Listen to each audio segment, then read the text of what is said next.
Hello internet, welcome to my channel. আমি সজীব। এই ভিডিওটি আমার প্রথম 100 কিলোমিটার রাইড নিয়ে। এর আগে আমি আরও 2টি ভিডিও আপলোড করেছি। আমার প্রথম 100 কিলোমিটার ছিল ঢাকা থেকে মৈনটঘাট। মৈনটঘাট পর্যন্ত আমি কিভাবে এসেছি তা লাস্ট 2 ভিডিওতে আপনাদের সামনে তুলে ধরেছি। এবার আমি মৈনটঘাট থেকে কিভাবে ঢাকায় ফেরত যাচ্ছি সেটাই আপনাদেরকে দেখাতে যাচ্ছি। মৈনটঘাট পৌঁছে দুপুরের খাওয়া দাওয়া করে বেশ কিছু ছবি তুলে আমি আবার ঢাকার উদ্দেশ্যে রওনা দিই। ঢাকার উদ্দেশ্যে রওনা দেওয়ার আগে দেখি আমার সাইকেলের পেছনে যেই টেল লাইটটি ছিল সেই টেল লাইটটি মিসিং।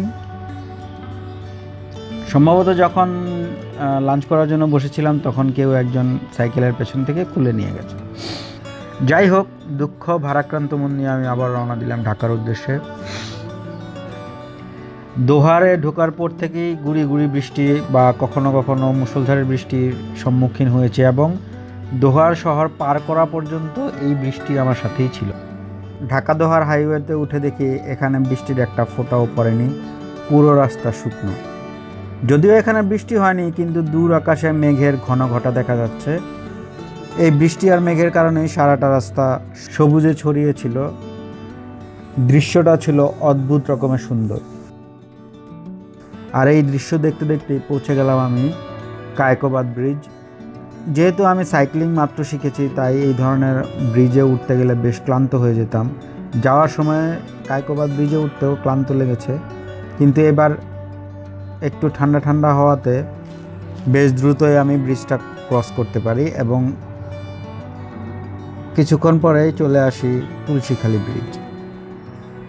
তুলসীখালী ব্রিজে কিছুক্ষণ বসে থেকে আবার রওনা দেই রোহিতপুর পার হয়ে চণ্ডীপুরের রাস্তায় ঢুকেই যেন মনে হলো বৃষ্টি যেন একেবারে আমার দোরগোড়ায়। আকাশ সম্পূর্ণ কালো হয়ে গেছে, যে কোনো মুহূর্তে বৃষ্টি নামতে পারে।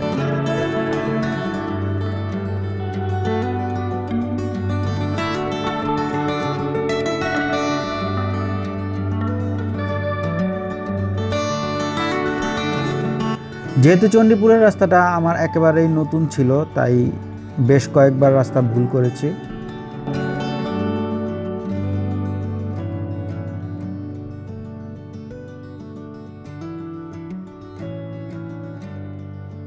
সঠিকের মাঝেই পৌঁছে গেলাম আটিবাজার রোড। এরপর বসিলা ব্রিজ ক্রস করেই মোহাম্মদপুর চৌরাস্তায় এসে দেখি বেশ একটা জটলা। যেহেতু ওই সময় নির্বাচনের একটা আবহ ছিল, তাই বেশ কিছু রাজনৈতিক দল তাদের কর্মসূচি পালন করছিল, তাই বেশ কিছুটা জ্যাম ছিল। অনেকখানি পথ চালিয়ে আসে এই জ্যামে বসে থেকে কিছুটা বিরক্ত লেগেছে।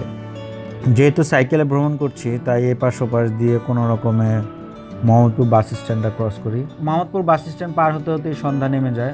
তারপর আস্তে আস্তে চলে আসি মিরপুর রোডে এবং এখানেই সমাপ্ত হয় আমার প্রথম 100 কিলোমিটার রাইড। যদিও এই রাইডটি আমি দিয়েছিলাম প্রায় 1 বছর আগে। তারপর আমি বেশ অনেকবার অনেক জায়গায় ঘুরতে গিয়েছি। Sindukchhari, Marine Drive, Rajshahi, Barishal. আমি আস্তে আস্তে এই সবগুলি ভিডিও আপনাদের সামনে তুলে ধরবো এবং আমার অভিজ্ঞতা কি এই 1 বছরের সাইক্লিংয়ে তা আস্তে আস্তে আপনাদের সামনে তুলে আনবো। তারপরও যেহেতু এটা আমার প্রথম 100 কিলোমিটার রাইড, তাই অনুভূতিটা ছিল একটু অন্যরকম, যা আপনাদের সাথে শেয়ার করে খুব ভালো লাগছে আমার। আপনারাও জানাবেন আপনাদের আমার অভিজ্ঞতা কেমন লাগলো। যদি আপনাদের কাছে ভিডিওটি ভালো লাগে তাহলে অবশ্যই লাইক করুন এবং চ্যানেলে সাবস্ক্রাইব করুন। দেখা হবে পরবর্তী ভিডিওতে।